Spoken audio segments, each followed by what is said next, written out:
Vamos a estar hablando sobre el dominio propio.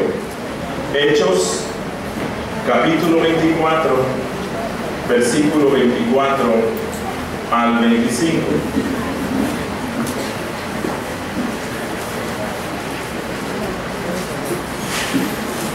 Hechos 24, versículo 24 al 25. La palabra de nuestro Dios dice: algunos días después, viniendo Félix con Drusila, su esposa, que era judía, llamó a Pablo y le oyó acerca de la fe en Jesucristo. Pero al disertar Pablo acerca de la justicia, el dominio propio y del juicio venidero, Félix se espantó y dijo: ahora vete, pero cuando tenga oportunidad te llamaré.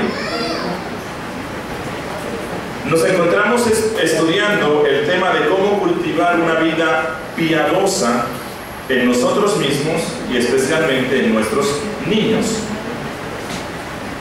Este tema sobre la vida piadosa es un tema fundamental, no solamente para los que somos padres, sino para todo aquel que se llama cristiano, pues la vida cristiana debe ser una vida piadosa. Esa es la meta de la vida cristiana.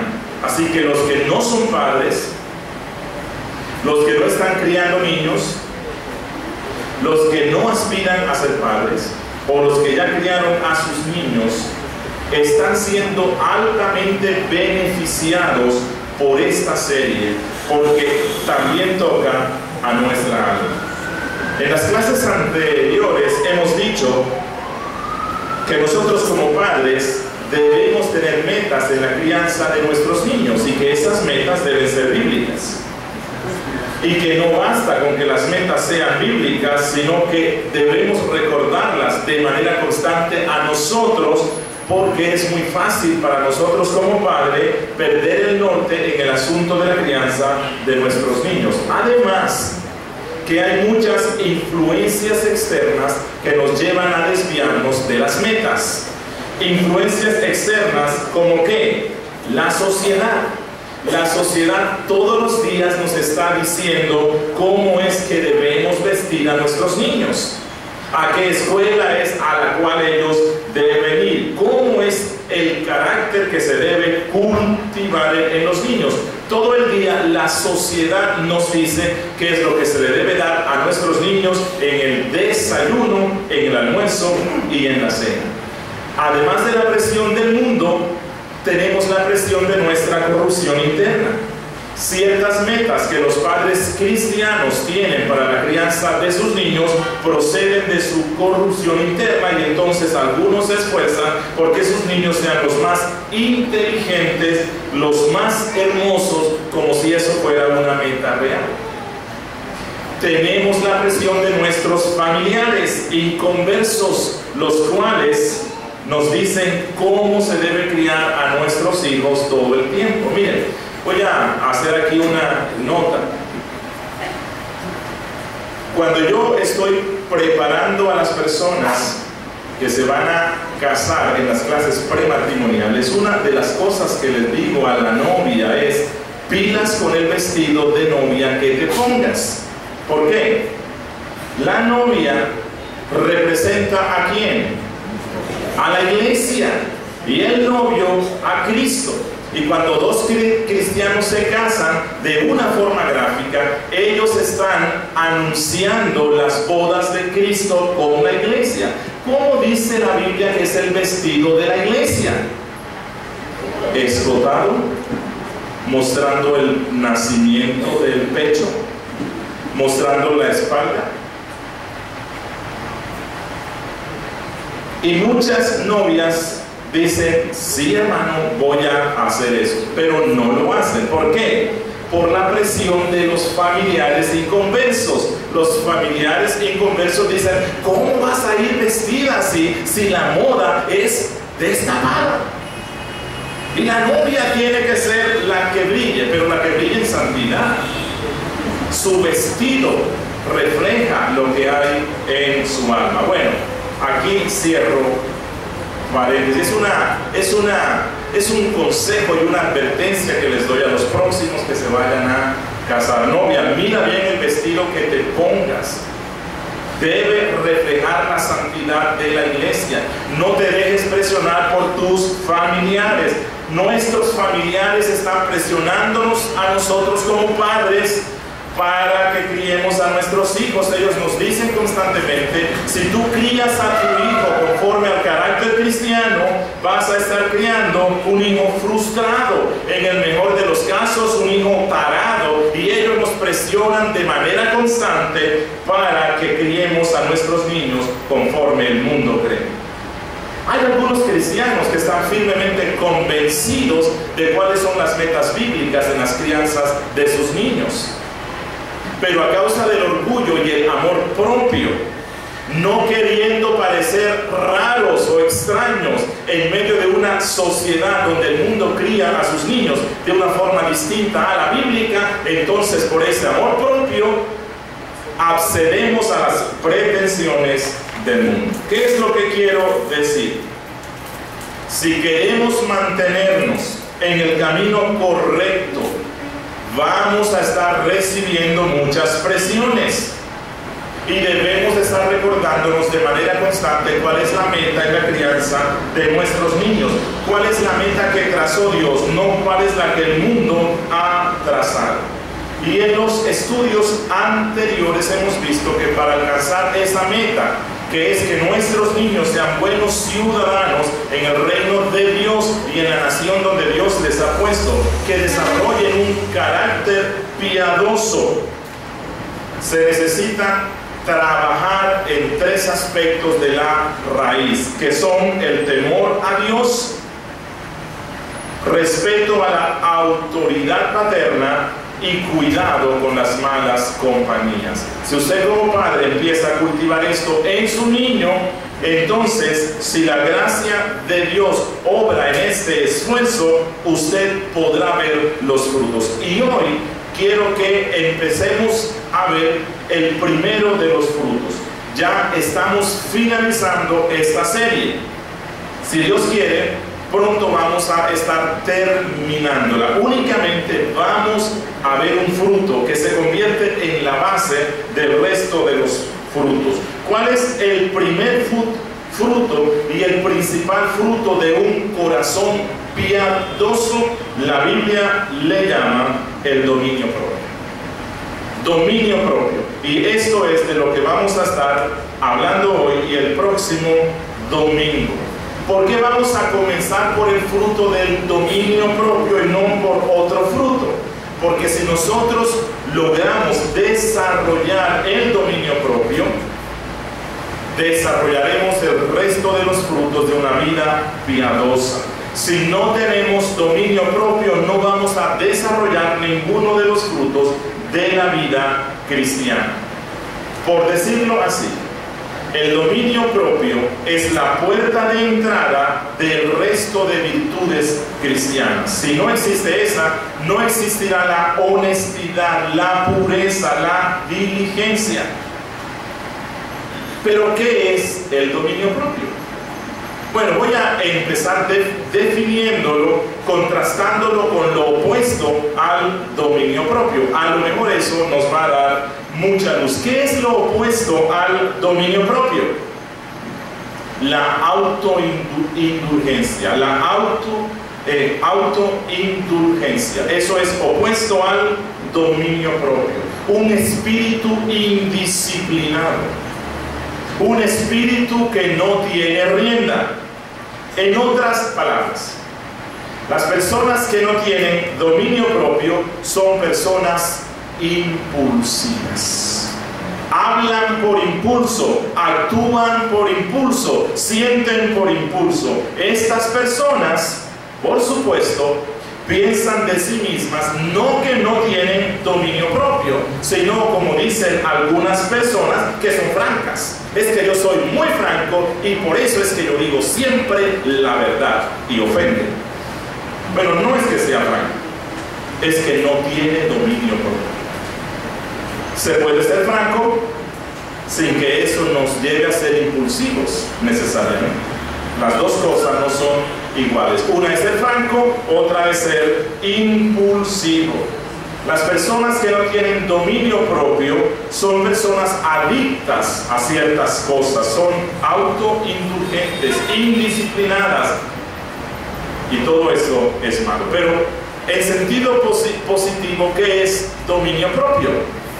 El pastor Greg Nichols da una definición muy simple, pero muy bien precisa de lo que es dominio propio. Él dice: tener dominio propio significa actuar por principios bíblicos. Repito, tener dominio propio significa actuar por principios bíblicos independientemente de lo que sintamos o deseemos. Es decir, en toda situación voy a buscar qué es lo que la Biblia dice, cómo debo actuar, me guste o no me guste, lo desee o no lo desee. Eso es dominio propio. Un ejemplo para que me logren entender lo que quiero decir. Un esposo cristiano llega a su casa por la noche. Tuvo un día difícil y su hogar es un sitio de paz donde él encuentra descanso y relax. Y quiere encontrarse con su hermosa esposa y sus niños y sentarse a la mesa y comer una deliciosa y caliente cena. La esposa estuvo ese día, se puso a arreglar toda la casa, a quitar el polvo y a ordenar todas las cosas, y el día se le fue y se le olvidó hacer la cena. Y el esposo llega y no hay cena. Terrible, ¿no? Bueno, ¿qué es lo que el esposo debe hacer ahí? Bueno, si es una costumbre de la esposa que cuando él llega, por su descuido, no le tiene preparada la cena, y el esposo quiere que sus niños estén limpios para acostarse y se supone que no le queda tiempo o no lo ha hecho, bueno, este hombre debe hablar seriamente con su esposa. Bueno, pastor, y si ya yo he hablado muchas veces con mi esposa y la cosa sigue, bueno, usted debe sentarse nuevamente con su esposa y decirle: amor, voy a aplicar aquí lo que dice Cristo en Mateo 18. Ya yo he conversado contigo mucho sobre este tema, ahora tú y yo vamos a ir a conversar con uno de los pastores. Eso es lo que dice Cristo que se debe hacer. Pero vamos a suponer que la situación no es esa, no es una costumbre, sino que en ocasiones esas cosas pasan y las mujeres se entusiasman arreglando su casa y se les olvidan algunas otras cosas. Si esto no es algo constante, o si es algo constante, en cualquiera de los dos casos, lo que el esposo nunca debe hacer es hablarle con aspereza a la esposa. ¿Por qué? Porque la Biblia dice que no. ¿Qué dice Pablo en Colosenses 3:19? Maridos, amad a vuestras mujeres y no seáis ásperos con ella. Este es un texto claro. Aquí no es que lo que pasa es que yo estuve todo el día trabajando, estaba cansado y mi esposa es una floja y no hizo nada y por eso no. Dominio propio es que yo actúo con base en lo que la Biblia dice, independientemente de lo que yo desee, independientemente de si me gusta o no. ¿Cuál es el impulso que un esposo tiene cuando esto pasa? Hablarle ásperamente a la esposa.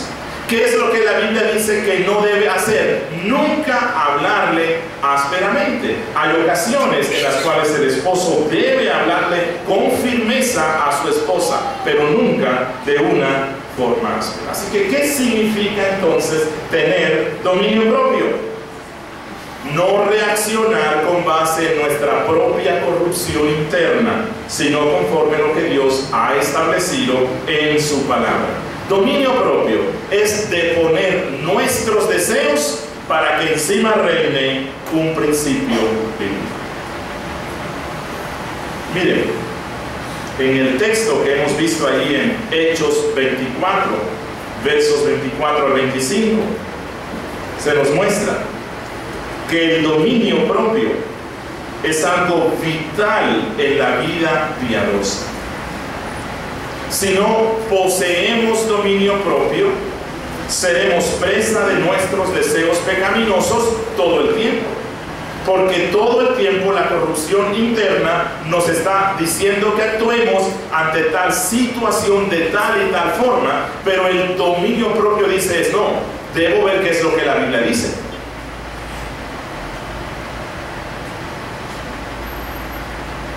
Si un hermano va a tu casa y empieza a hablarte mal de otro hermano en la fe, bueno, ¿qué es lo que la Biblia dice que tú debes hacer?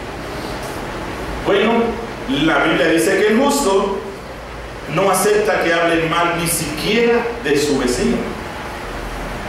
Bueno, ese es el principio bíblico. Pero es que es una amiga especial que yo quiero mucho y si le digo algo se va a ofender. Bueno, ¿tienes dominio propio o no? ¿Qué reina en tu vida? ¿Tus relaciones? ¿Tus deseos? ¿O el principio bíblico? Así que si alguien va y te habla mal de un hermano en la fe, entonces usted, que se gobierna por principios bíblicos, le dice que se detenga, que cese esa lengua viperina. Bueno, tal vez no sea necesario que use ese término, ¿no? Pero sí puede decirle de una forma más cristiana el pecado en el que él está y que al menos usted no quiere participar de eso. Una persona que no tiene dominio propio es una persona que tiene el síndrome de inmunodeficiencia adquirida congénita, o sea, un SIDA espiritual. ¿Qué es lo que hace el SIDA en la persona? Anula sus defensas y cualquier cosa que esté en el espacio, cualquier enfermedad oportunista entra en su cuerpo y le causa daño. Bueno, una persona que no tiene dominio propio tiene SIDA espiritual. Cualquier cosa, sus emociones, las cosas del mundo, las situaciones le llevan a actuar de una forma pecaminosa. Lo que vamos a hacer en este estudio y en los que nos faltan, que ya son pocos, vamos a estar viendo con la ayuda del Espíritu Santo la importancia del dominio propio en la vida cristiana, no solamente en los niños, en nosotros. Y en segunda instancia vamos a estar viendo las áreas que más lucha nos dan para el dominio propio. Vamos a estar viendo el dominio propio en el uso del tiempo, el dominio propio en el uso de la lengua, el dominio propio en el uso del dinero y el dominio propio en la sexualidad. Regresemos a Hechos 24, versículo 24 al 25. ¿Qué es lo que encontramos allí? Ahí está Pablo presentando el Evangelio ante Félix y su esposa Drusila. Bueno, el apóstol Pablo pudo aprovechar esta oportunidad para insistirle al rey que lo liberara.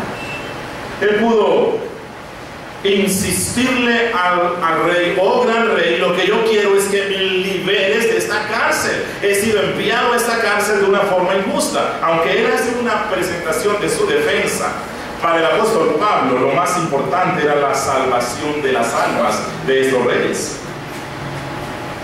Por encima de su necesidad de liberación física, él vio la condición espiritual de estas personas, y aunque eran los reyes, no renuncia, no tiene miedo de presentarle el Evangelio de Cristo, y el Evangelio se lo presenta como debe ser. Es decir, el apóstol Pablo, con el fin de congraciarse con los reyes, no empezó diciendo como algunos dicen hoy: oh excelentísimo rey Félix y apreciadísima Drusila, Dios te ama y tiene un plan maravilloso para ti.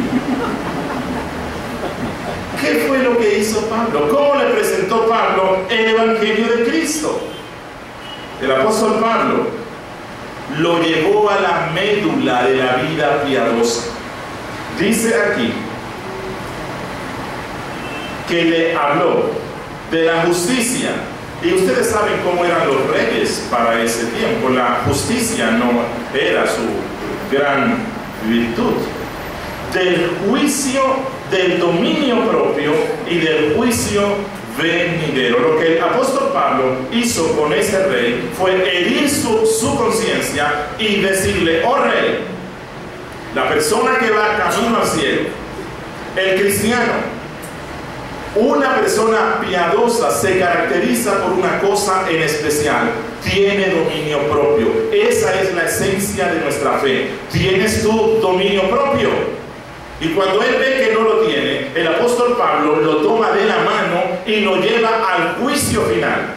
Y este rey se asusta porque él sabe que no le irá bien cuando se presente ante ese augusto tribunal. Lo que Pablo nos muestra aquí es que la vida cristiana se caracteriza por una cosa en especial: es una vida de justicia y es una vida de dominio propio. Por eso es que vamos a enfocarnos en el fruto del dominio propio. Los hijos de Dios se han de caracterizar por estas dos cosas: justicia y moderación. Justicia y templanza, justicia y dominio propio. Y aunque el mundo exalta el dominio propio y la justicia como una virtud, no la buscan. No es lo que más buscan. Buscan otras cosas. Y no la buscan porque no tienen el poder de implementar en sus vidas estas cosas. Porque la justicia y el dominio propio son producto de la gracia de Dios. Esto dice Pablo en Tito, capítulo 2, versos 11 a 14.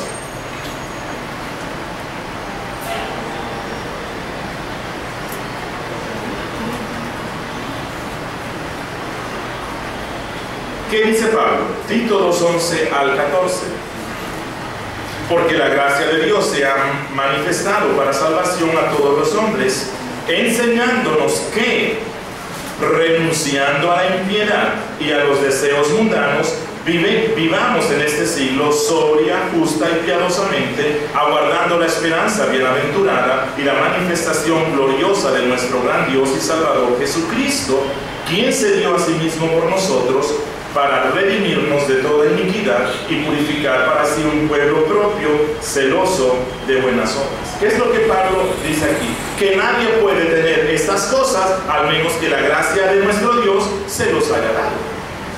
Solo la gracia puede enseñarnos, como dice Pablo aquí, a renunciar a la impiedad, a cultivar la justicia, la fe, el dominio propio. Pero por otro lado, podemos decir que nadie que no tenga estas cosas podrá decir que en su corazón hay gracia.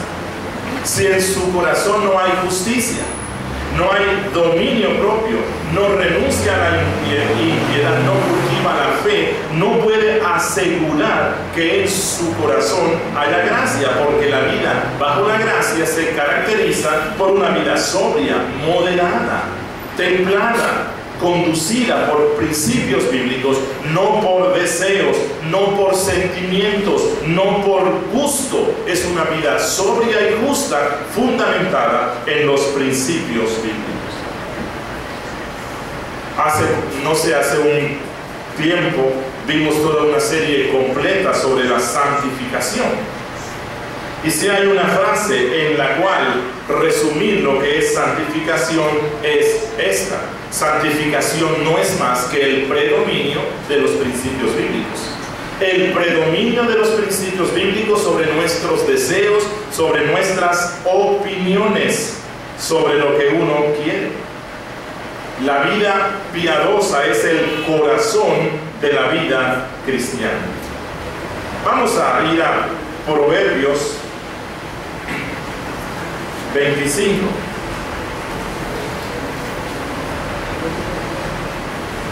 del verso 27 al 28.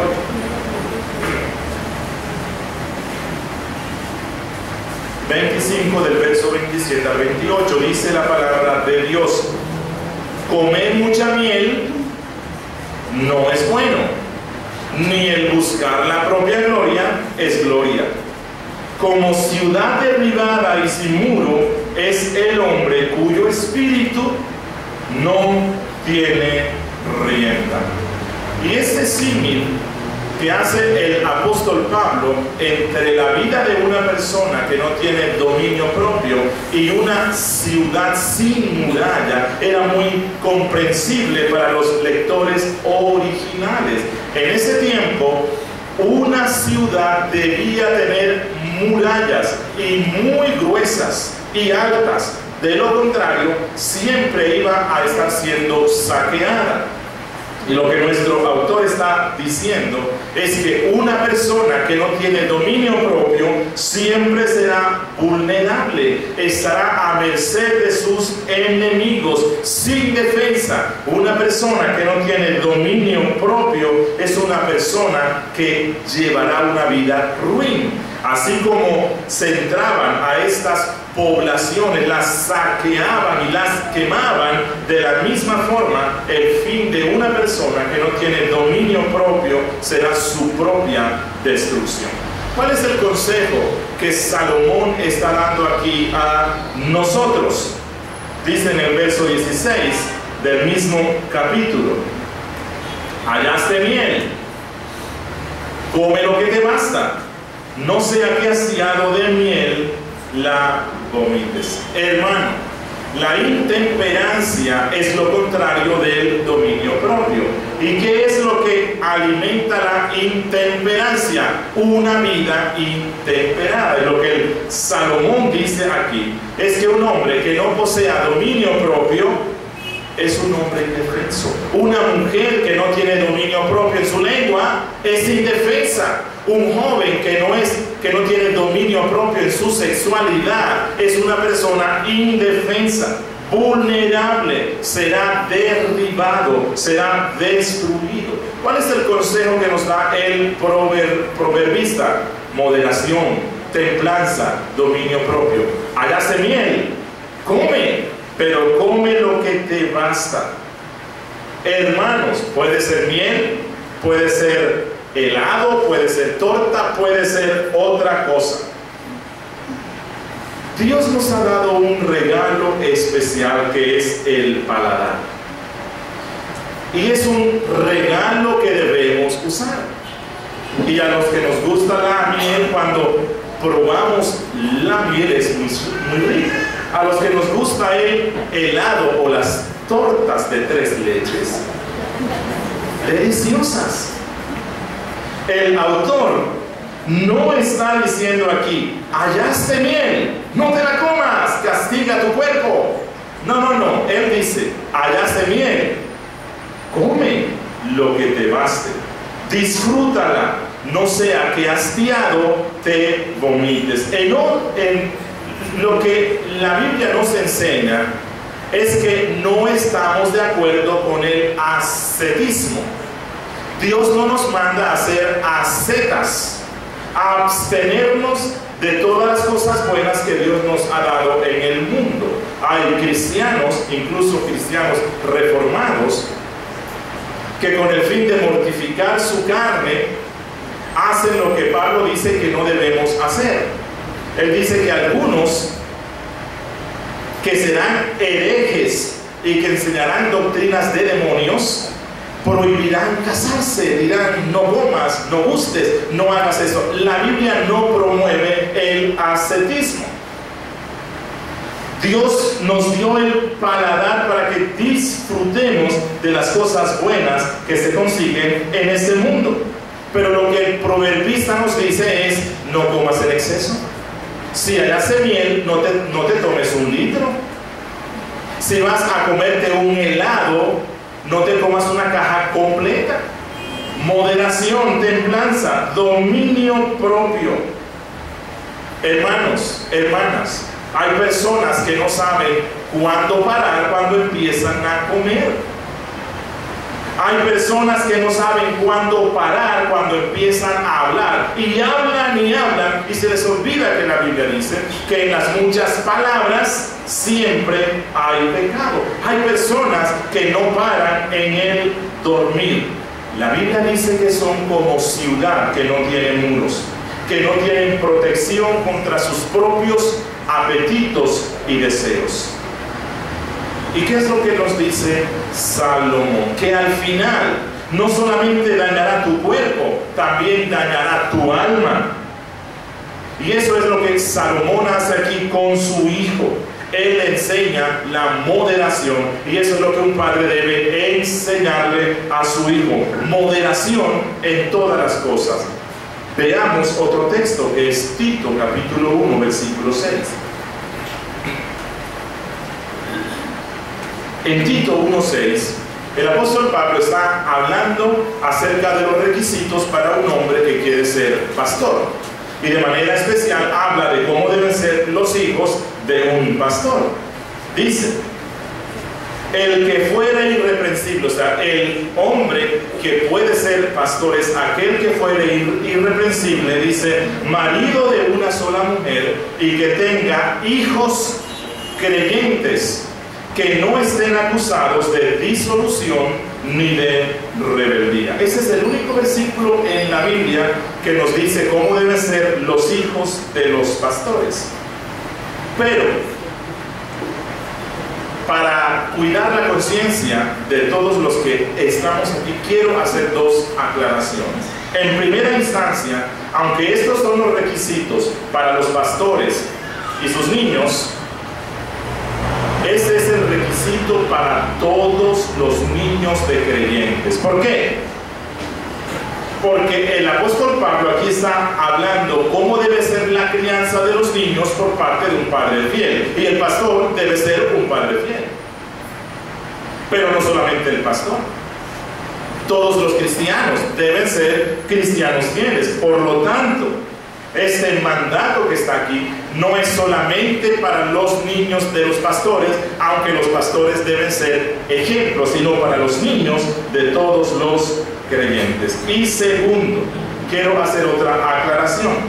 Cuando el apóstol Pablo dice aquí en el verso 6 que tenga hijos creyentes, la palabra que se traduce como creyentes también puede ser traducida como fieles.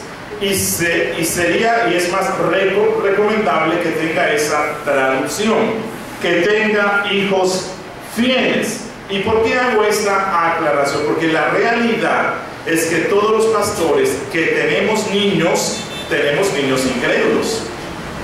Ay, pastor, pero si su niño tiene un añito, sí es un inconverso.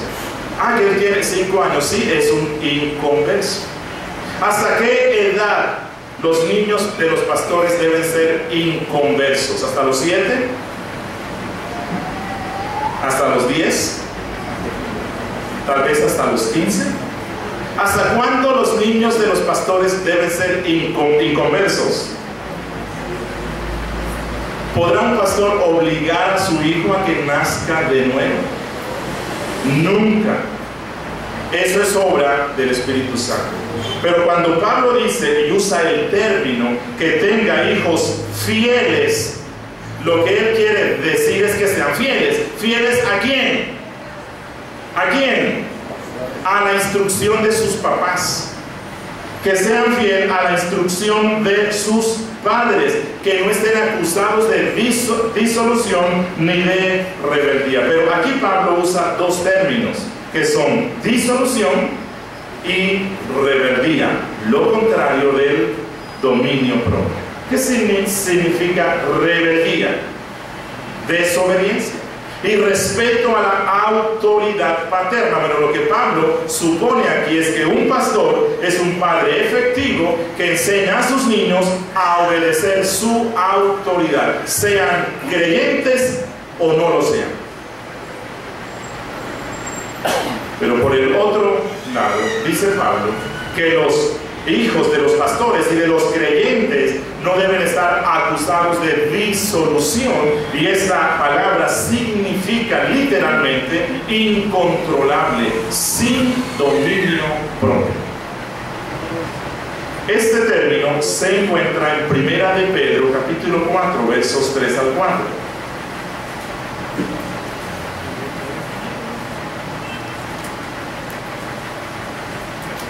Primera de Pedro,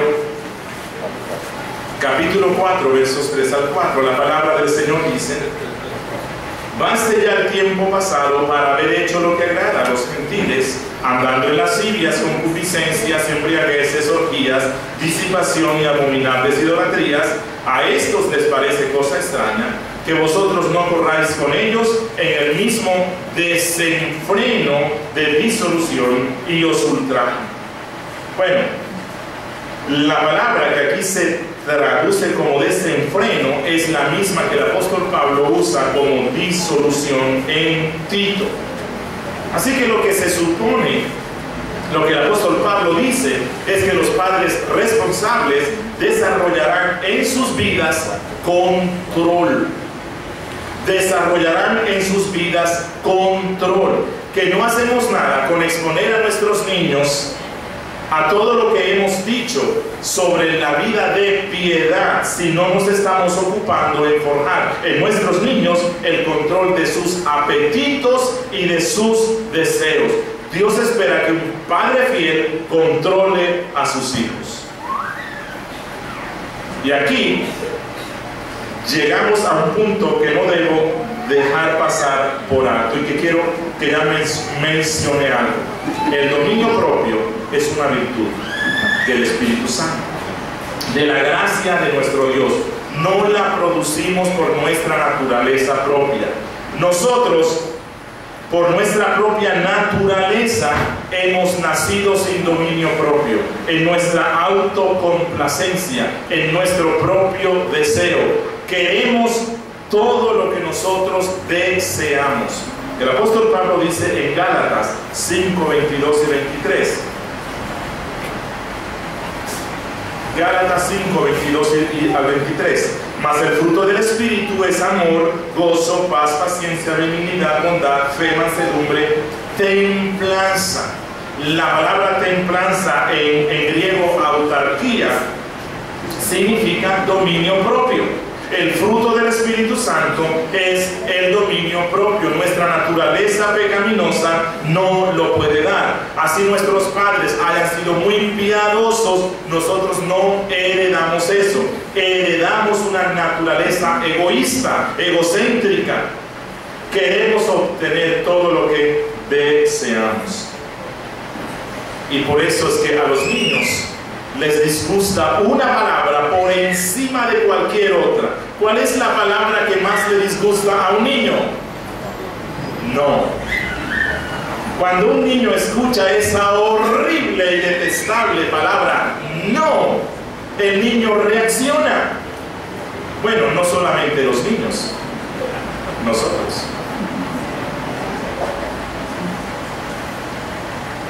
Cuando yo quiero ir en mi auto a 80 por hora y la ley dice no, son 60, protestamos. Bueno, y cuando nos llega la foto multa, protestamos más, ¿no? ¿Saben? Y hay veces que el no nos llega como una palabra, sino que el no nos llega por algunas circunstancias. Hay circunstancias de la providencia que nos llevan a un no. Y adivinen contra quién nos enojamos cuando no es una persona en particular la que nos dice no, sino las circunstancias. De manera velada nos amargamos contra Dios porque yo quise esto. Señor, yo quería casarme. Y nunca llegó la persona. Y se amarga veladamente contra Dios, porque a través de la providencia le vino ese no. Odiamos con fuerza esa palabra porque no tenemos dominio propio. Y hay esposas que se enojan con sus esposos cuando la respuesta que escuchan de su esposo es un no. ¿Pero por qué no? Y el esposo dice, ¿por qué no? Pero nunca nos conformamos con un no. Exijo una explicación. Hay niños que hacen esto, pero hay esposas que también hacen eso. No se contentan con un no y le dicen al esposo, es que tú nunca me complaces. Y no es más que una lucha porque su esposo le ha dicho que no. Y hay veces que la esposa no responde con una lucha activa, sino con una lucha pasiva. Cambia su genio, acude a la guerra del silencio. Bueno, eso también es pecaminoso. Y el esposo va, amor, ¿qué te pasa? Y ella dice, no me pasa nada. Amor, ¿te pasa algo porque tú estás rara? Es una lucha pasiva. Pregunta. Puede ser una mujer de 35 años, de 50 años, de 60 años, pero entre ella y una bebita de 5 años, en eso no hay diferencia. Es una mujer madura que está actuando como una niña. ¿Por qué? Porque sus padres nunca le pusieron freno. Sus padres no le inculcaron una vida de control. Nunca le dijeron que no. Y cuando el esposo les dice que no, se amargan y actúan como una bebita. Y eso es algo vergonzoso. Entonces, el dominio propio no es algo natural, es una obra del Espíritu Santo. Vamos a ir a Proverbios 25, 28.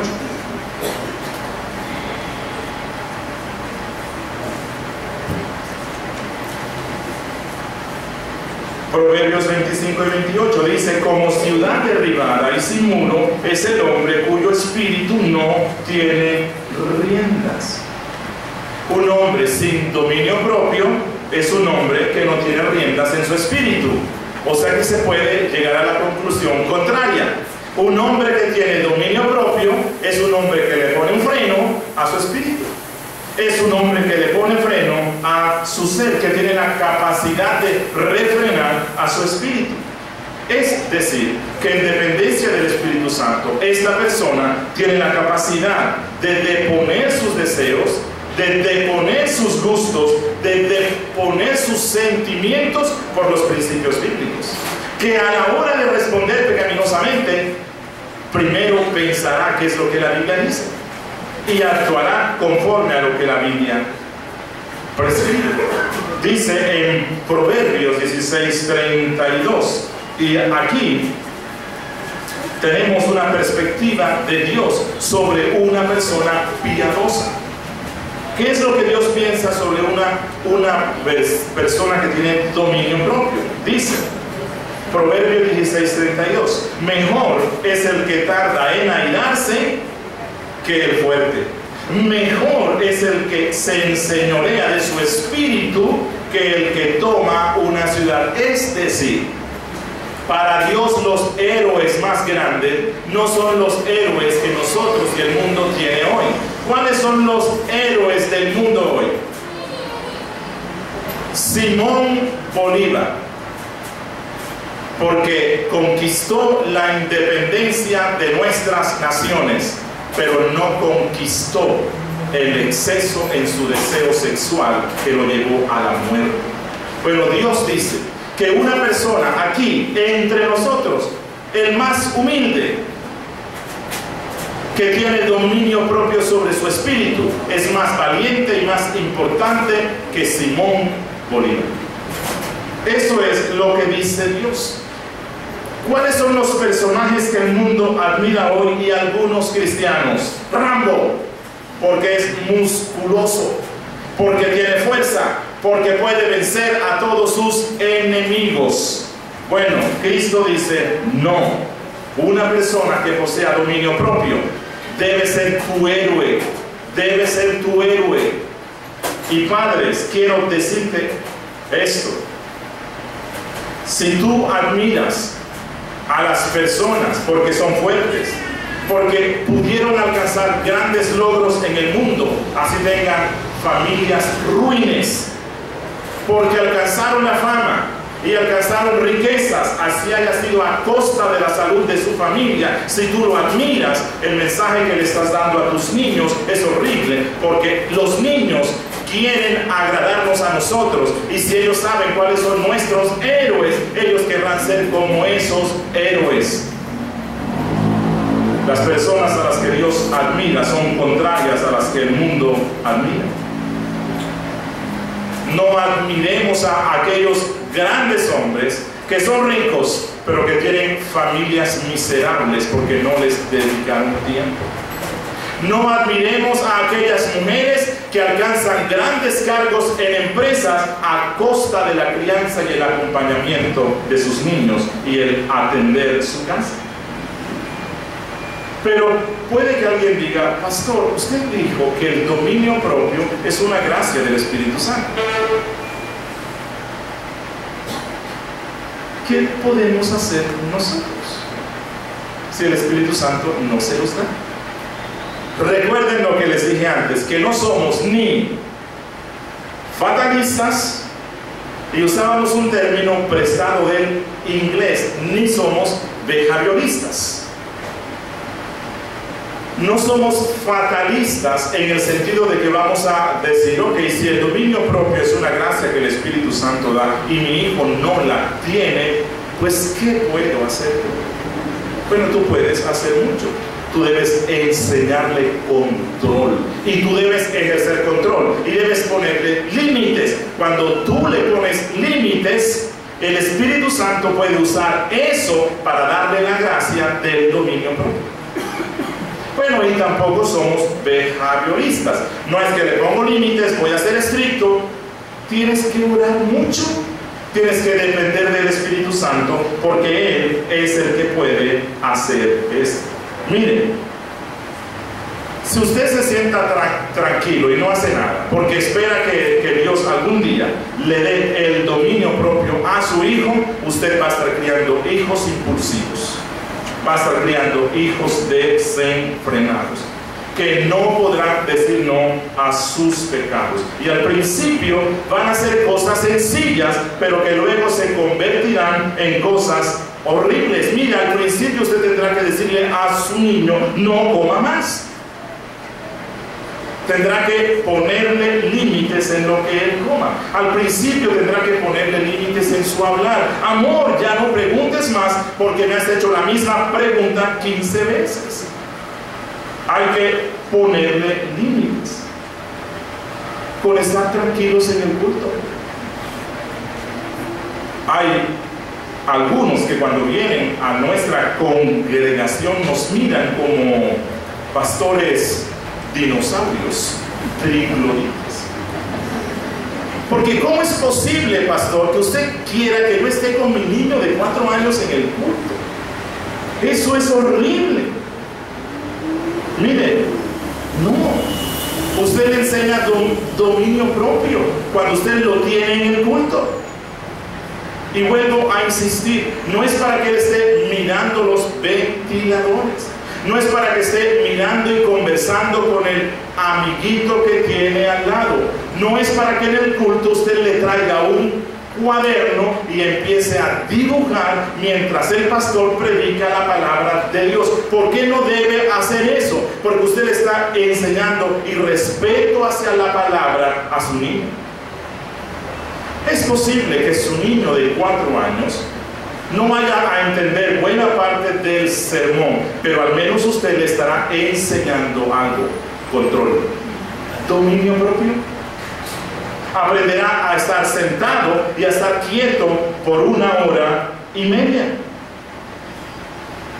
Ay, pero si mi niño quiere ir al baño. Ok, si su niño sufre de alguna enfermedad y necesita estar yendo al baño cada hora, bueno, vamos a entender eso. Pero si ese no es su caso, bueno, usted debe llevar al niño al baño antes de que empiece el culto.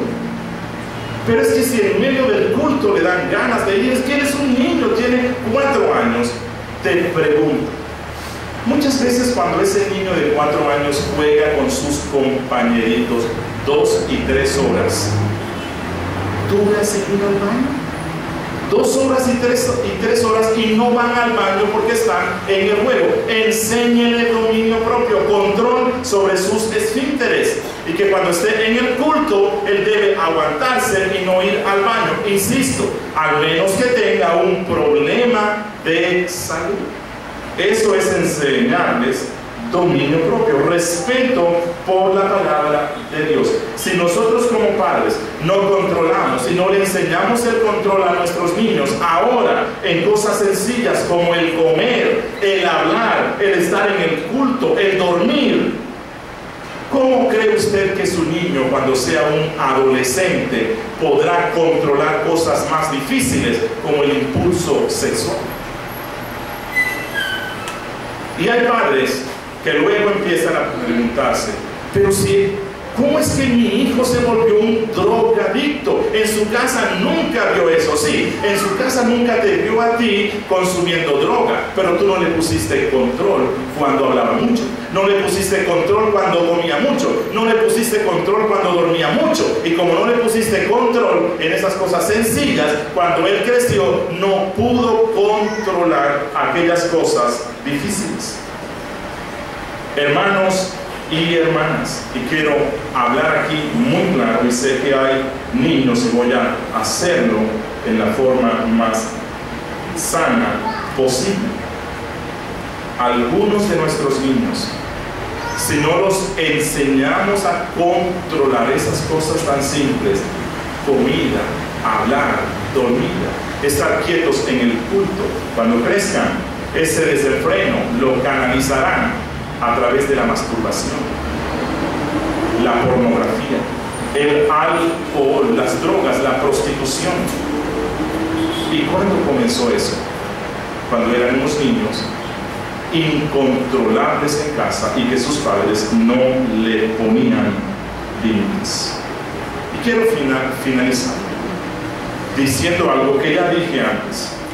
En todo este asunto de la crianza de los niños y de moldear un carácter piadoso en los niños, el ejemplo de los padres es determinante. Y vuelvo a insistir, papá, tú le enseñas moderación a tu niño cuando en el caso que les dije,